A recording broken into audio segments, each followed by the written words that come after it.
back! This is DJ Robin Sienna at ako ay inyong makakasama sa aking vlog number 2. So para sa araw na ito, ang ituturo ko sa inyong mga kabisyo ay ang paggawa ng sumisikat na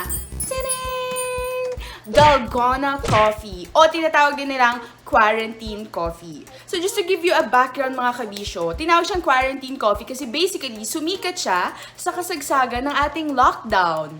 Actually nakita ko lang din to sa TikTok, Instagram, YouTube. Follow niyo pala ako sa mga social media accounts. Okay, ang kinagandahan nitong Dalgona Coffee na ito ay dahil hindi mo nakakailanganin ng sobrang maraming... Ang dami ko sinabi. Basta yun, hindi mo nakakailanganin ng mga komplikadong mga machineries o hindi mo na kailangan pumunta sa Starbucks or kung saan-saan kasi ang kakailanganin mo lang ay tatlong ingredients na ituturo ko na sa iyo ngayon kasi ayoko nang magdaldal. Ayan, ang kailangan natin, ang pinakamahalaga sa lahat ay instant coffee. Asukal. Kailangan din natin ng hot water. Gatas for the base. Okay, at dahil kumpleto na ang ating mga ingredients mga kabisyo, ang gagawin natin ay pagsasama-samayin lang natin siya sa isang bowl. Sa isang serving, kailangan tigda 2 kutsara. So sa kape, 2 kutsara lang din para sa pang isang tao yun. Tapos, ganun din sa asukal. 1, 2. Tapos, lalagay na rin natin ang mainit na tubig. Pero, kailangan 2 kutsara lang din siya.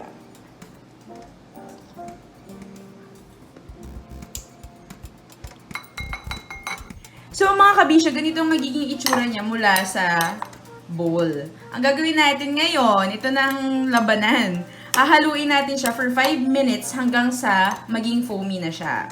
Pero kung meron kayong whisk, o tulad nito, pwede nyo siyang gamitin na panghalo. Yes.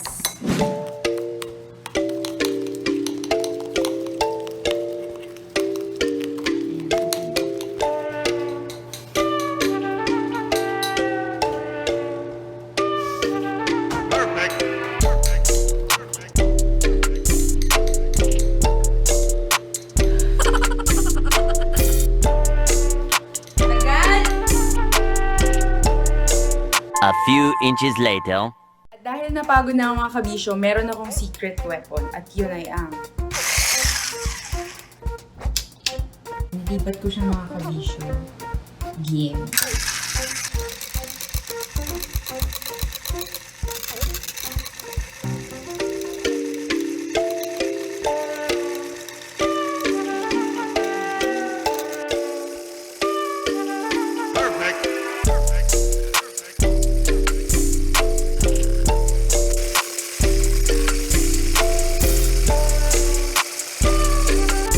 After 500 years. Look at the consistency. Ayan, so mga kabisyo, tingnan mo. After 500 years, ganyan dapat ang maging itsura niya.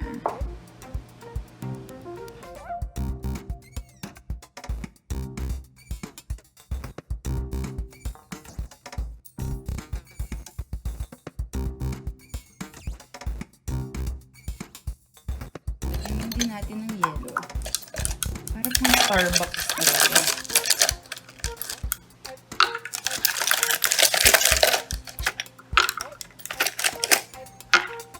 Tignan natin mga kabisyo.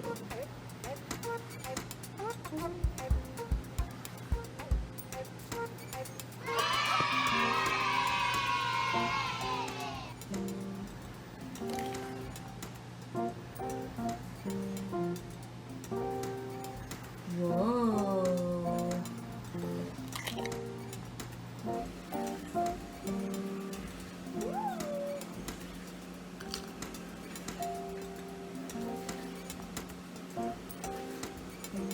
You can see.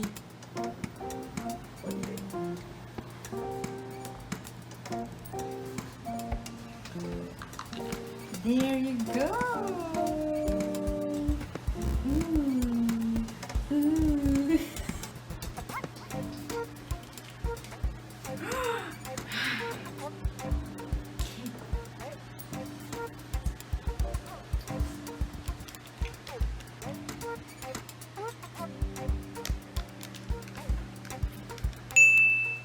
always your number one. SM radio station. Love